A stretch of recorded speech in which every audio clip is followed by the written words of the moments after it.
विद्यार्थी मित्रांनो नमस्कार। इयत्ता 8वी भूगोलामधील 6वा धडा भूमी उपयोजन याचा स्वाध्याय आज आपण सोडवणार आहोत।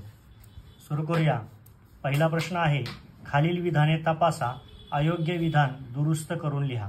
आपल्याला इथे काही विधानं दिलेली आहेत, ही विधानं वाचून आपल्याला तपासायची आहेत आणि जर ती अयोग्य असतील तर त्यामध्ये बदल करून आपल्याला योग्य विधान उत्तरामध्ये लिहायचं आहे। त्यातील पहिला विधान आहे, खाणकाम हा भूमी उपयोजनाचा भाग नाही। तर हे विधान अयोग्य आहे। यामध्ये आपल्याला माहिती आहे की खाणकाम हा भूमी उपयोजनाचा भाग असतो, त्यामुळे आपण विधान दुरुस्त करून लिहूया, खाणकाम हा भूमी उपयोजनाचा भाग आहे। पुढे दुसरे जे विधान आहे ते आहे, केंद्रीय व्यवहार विभागात कारखाने असतात। हे विधान सुद्धा योग्य नाही। केंद्रीय व्यवहार विभागात दुकाने, बँका व कार्यालये असतात, त्यामुळे आपण कारखाने काढून त्या ठिकाणी दुकाने, बँका व कार्यालये हे शब्द टाकून हे विधान दुरुस्त करून लिहिलेलं आहे।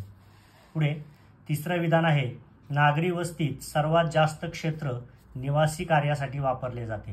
हे विधान अगदी बरोबर आहे। नागरी वस्तीत म्हणजे शहरी भागामध्ये जास्तीत जास्त भाग हा लोकांना राहण्यासाठी वापरला असतो, त्यामुळे याला आपण योग्य विधान असं म्हणणार आहोत। यामध्ये बदल करण्याची काहीही आवश्यकता नाही। पुढे ग्रामसेवक 7/12चा उतारा देतो। तर इथे ग्रामसेवक 7/12चा उतारा देत नाहीत, तलाठी देतात, त्यामुळे याचं योग्य विधान होईल, तलाठी 7/12चा उतारा देतो। पुढे ग्रामीण प्रदेशात निवासी क्षेत्राला जास्त जमीन असते। तर हे विधान चुकीचं आहे। या ठिकाणी आपल्याला विधान दुरुस्त करावं लागेल। ग्रामीण प्रदेशात निवासी क्षेत्राला मर्यादित जमीन असते, कारण ग्रामीण क्षेत्रामध्ये शेतीची जमीन जास्त असते आणि नागरी विभागामध्ये निवासी क्षेत्राची जमीन जास्त असते, त्यामुळे आपण इथं वाक्य दुरुस्त करून लिहिलेलं आहे की ग्रामीण क्षेत्रात निवासी क्षेत्राला मर्यादित जमीन असते, म्हणजे कमी जमीन असते।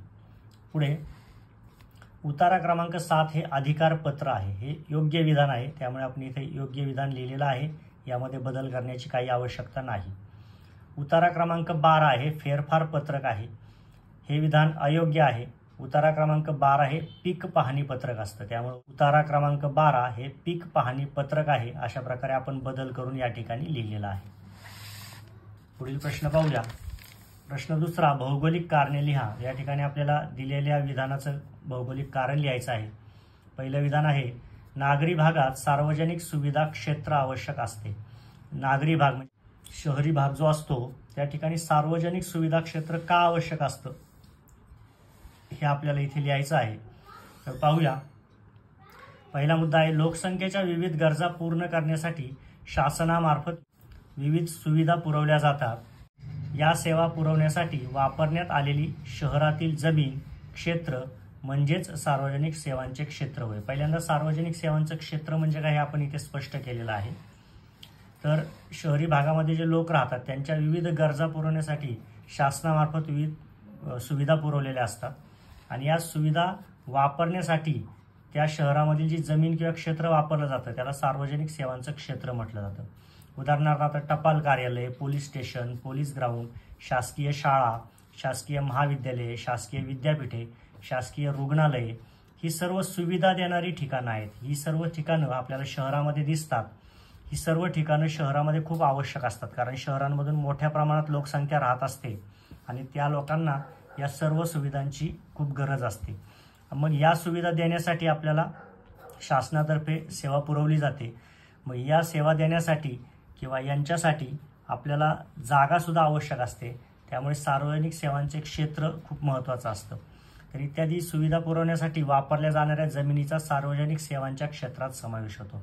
आता आपल्याला टपाल कार्यालय हवीत, पोलीस स्टेशन हवं, पोलीस ग्राउंड, शासकीय शाळा, ह्या सगळ्या गोष्टी हव्यात। मग या सगळ्या गोष्टी बांधण्यासाठी किंवा वापरण्यासाठी आपल्याला मोठ्या प्रमाणावर जागा लागते आणि ही जी जागा असते शहरामधली त्या जमिनीचा समावेश सार्वजनिक सेवांच्या क्षेत्रात होतो। सार्वजनिक सुविधा क्षेत्राद्वारे पुरवल्या जाणाऱ्या सेवांमुळे सामाजिक कल्याणात भर पडते। अशा प्रकारे नागरी भागात सार्वजनिक सुविधा क्षेत्र अत्यावश्यक असते। त्यामुळेच इथे आपल्याला याचं कारण देता आलेलं आहे की नागरी भागामध्ये जे मोठ्या प्रमाणावर लोक राहतात त्यांना सुविधा पुरवायच्या असतील तर त्या सुविधांसाठी हे क्षेत्र म्हणजे जमीन आवश्यक असते। पुढे शेतजमिनीच्या नोंदीप्रमाणेच बिगर शेतजमीन मालमत्तेची नोंदही केली जाते। आता ही का केली जाते याचं आपल्याला इथे कारण द्यायचं आहे। तर पाहूया। शेतजमिनीच्या नोंदीप्रमाणेच बिगर शेतजमीन मालमत्तेची नोंद मिळकत पत्रिकेद्वारे केली जाते. मिळकत पत्रिका प्रत्यक्षपणे संबंधित जमिनीवरील मालकी हक्क दर्शवते. शासकीय नगर भूमापन विभागाद्वारे मिळकत पत्रिका दिली जाते. मिळकत पत्रिकेद्वारे सिटी सर्वे क्रमांक, प्लॉट क्रमांक, संबंधित बिगर शेतजमिनीवरील मालकी हक्क, संबंधित जमिनीचे क्षेत्रफळ, कराची रक्कम, वहिवाटीचे हक्क इत्यादी विषयांची माहिती मिळते. अशा प्रकारे शेतजमिनीच्या नोंदीप्रमाणेच बिगर शेतजमीन मालमत्तेची नोंद केली जाते. तर इथे शेतजमिनीबरोबर बिगर शेतजमीन मालमत्तेची नोंद कशा प्रकारे केली जाते आणि ती का महत्त्वाची आहे हे आपण या उत्तरामध्ये स्पष्ट केलेलं आहे. इथे व्यवस्थित लक्षात घ्यायचं आहे, बिगर शेतजमीन मालमत्ता म्हणजे जे एखाद्या शहरामध्ये जे फ्लॅट्स असतात, बंगले असतात, वेगवेगळ्या इमारती असतात, या सर्व प्रकारच्या शेती व्यतिरिक्तच्या ज्या सगळ्या मालमत्ता आहेत त्या याच्यामध्ये येतात आणि त्यांची नोंदसुद्धा शासनाद्वारे उत्तम प्रकारे केली जाते आणि ती खूप महत्त्वाची असते हे आपण या उत्तरामध्ये स्पष्ट केलेलं आहे. पुढे आहे, भूमी उपयोजनानुसार प्रदेशाचे विकसित व विकसनशील असे वर्गीकरण करता येते. का करता येते ते आपण इथे लिहिणार आहोत. एखाद्या देशात शेतजमीन, माळरान इत्यादी प्रकारातील भूमी उपयोजन अधिक प्रमाणात असेल तर अशा देशाचा विकसनशील देशात समावेश होतो. एकंदर देशाचा जर विचार केला तर त्या एकंदर जमिनीपैकी शेतजमीन आणि माळरान अशा प्रकारची जमीन त्या देशामध्ये जास्त असेल तर त्या देशाला विकसनशील देश असं मानलं जातं. विकसनशील देशाच्या गटात त्याचा समावेश होतो. आणि या उलट जर एखाद्या देशामध्ये औद्योगिक क्षेत्र, सार्वजनिक सेवांचे क्षेत्र, मनोरंजन सेवांचे क्षेत्र इत्यादी भूमी उपयोजन अधिक प्रमाणात असेल तर अशा देशाचा विकसित देशात समावेश होतो. अशा प्रकारे भूमी उपयोजनानुसार प्रदेशाचे विकसित व विकसनशील असे वर्गीकरण करता येते. इथे व्यवस्थित लक्षात घ्यायचं आहे की ज्या देशामध्ये शेतजमीन, माळरान अशा प्रकारचं भूमी उपयोजन म्हणजे जमिनीचा वापर जास्त असेल, जास्तीत जास्त जमिनी शेतजमीन असेल किंवा माळरान असतील, जंगलं असतील, तर अशा देशाला विकसनशील देश आपण म्हणतो. परंतु ज्या देशामध्ये जास्तीत जास्त जमिनीवर औद्योगिक क्षेत्र आहे, सार्वजनिक क्षेत्र आहे, मनोरंजन क्षेत्राचं सेवांचं क्षेत्र आहे, तर अशा देशाला विकसित देश असं म्हणतो आपण. तर अशा प्रकारे जमिनीचा वापर कसा केला जातो यावरून तो देश विकसित आहे की विकसनशील आहे असं आपल्याला वर्गीकरण करता येतं. पुढचा प्रश्न आहे, उत्तरे लिहा. पहिला प्रश्न आहे, ग्रामीण भूमी उपयोजनात शेती का महत्त्वाची असते? तर ग्रामीण भागामध्ये शेतीचं महत्त्व हे आपल्याला ठाऊकच आहे. ते खूप महत्त्वाचं असतं कारण जास्तीत जास्त लोक हे शेतीवर आपली उपजीविका साधत असतात. तेच आपल्याला या उत्तरात मांडावं लागेल. भारतातील ग्रामीण भागातील बहुतांश लोकांचा शेती हा मुख्य व्यवसाय आहे. शेती देशातील लोकांच्या अन्नधान्याच्या गरजा पूर्ण करते तसेच इतर उद्योगांना कच्चा माल पुरवते. शेती फक्त अन्नधान्याच्या गरजा पूर्ण करत नाही तर इतर जे सगळे उद्योग आहेत त्यांना सुद्धा कच्चा माल पुरवते.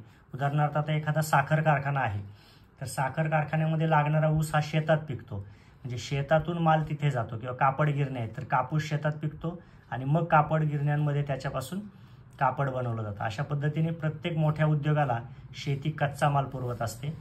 ग्रामीण भागातील जास्तीत जास्त भूमीचे शेतीसाठी उपयोजन केले जाते म्हणून भूमी उपयोजनात शेती ही महत्त्वाची असते. पुढे, भूमी उपयोजनावर परिणाम करणारे घटक सांगा. आता भूमी उपयोजनावर कोणकोणते घटक परिणाम करतात हे आपल्याला सांगायचं आहे.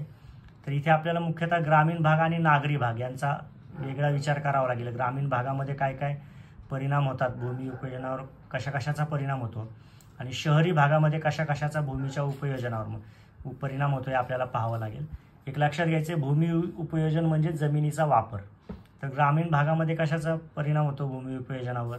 तर हवामान, मृदा, जमिनीच्या उताराचे स्वरूप, जलसिंचनाच्या सुविधा, नैसर्गिक साधन संपत्ती, सरकारी धोरण इत्यादी घटक परिणाम करतात. तर ग्रामीण भागामध्ये जी जमिनीचा उपयोग आहे त्यावर या सगळ्यांचा परिणाम होतो. हवामान कसं आहे, तिथली मृदा कशी आहे, जमिनीच्या उताराचं स्वरूप कसं आहे. उदाहरणार्थ समजा जमिनीच्या उताराचं स्वरूप तीव्र असेल तर तिथे मोठी मोठी शेतं आपल्याला दिसणार नाही, छोटी छोटी शेतं दिसतील. जलसिंचनाच्या सुविधा असतील तर आपल्याला बारमाही तिथं पिकं घेतली जातील. अशा पद्धतीने या सगळ्या घटकांचा परिणाम ग्रामीण भागातील भूमी उपयोजनावर होतो. आता शहरी भागातील भूमी उपयोजनावर कशा कशाचा परिणाम होतो ते पाहूया. भूक्षेत्राचे स्थान, नैसर्गिक साधन संपत्ती, गृहनिर्माण धोरण, वाहतूक मार्ग, औद्योगिकीकरण, व्यापार, क्रीडांगण व मनोरंजनाच्या सुविधा, सरकारी धोरण इत्यादी घटक परिणाम करतात. तर हे सर्व घटक शहरी भागामध्ये जी जमीन आहे तिच्या उपयोजनावर परिणाम करत असतात. पुढे ग्रामीण व नागरी भूमी उपयोजनातील फरक स्पष्ट करा. इथे आपल्याला फरक स्पष्ट करायचा आहे. तर ग्रामीण व नागरी भूमी उपयोजनातील फरक पुढील प्रमाणे आहे. पहिला मुद्दा आहे, ग्रामीण भागातील भूमीचे तुलनेने मर्यादित कारणांसाठी उपयोजन केले जाते, याउलट नागरी भागातील भूमीचे अनेक कारणांसाठी उपयोजन केले जाते.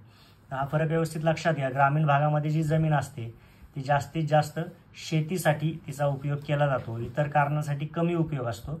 परंतु शहरी भागामध्ये खूप सारे वेगवेगळे उद्योगधंदे, कारखाने, दुकानं, मोठमोठ्या बिल्डिंग्स अशा अनेक गोष्टींसाठी त्या भूमीचा उपयोग केला जातो. तर हा एक महत्त्वाचा फरक आहे ग्रामीण भागातील भूमीचे उपयोजन आणि नागरी भागातील भूमीच्या उपयोजनामध्ये. पुढला फरक पाहूया.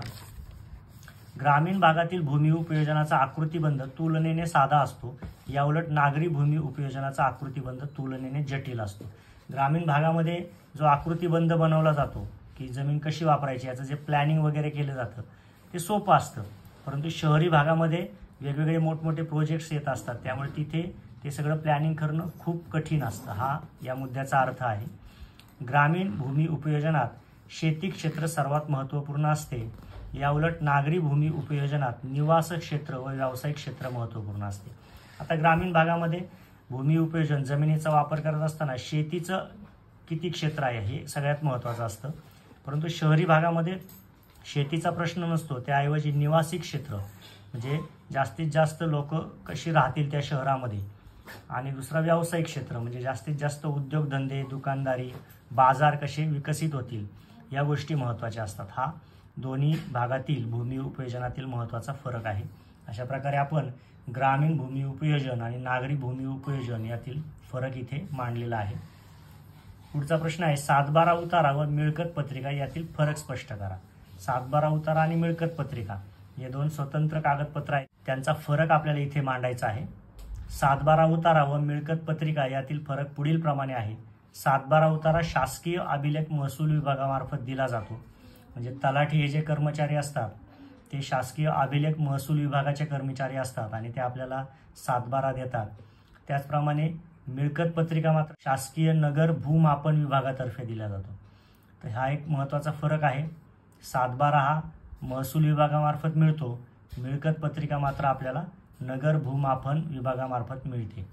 हा एक महत्त्वाचा फरक आहे. त्याचबरोबर दुसरा एक फरक आहे, 7/12 उतारा अप्रत्यक्षपणे जमिनीवरील मालकी हक्क दर्शवतो, मिळकत पत्रिका प्रत्यक्षपणे जमिनीवरील मालकी हक्क दर्शवते.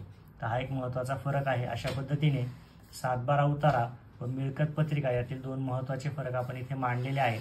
इथे आपला स्वाध्याय पूर्ण होत आहे.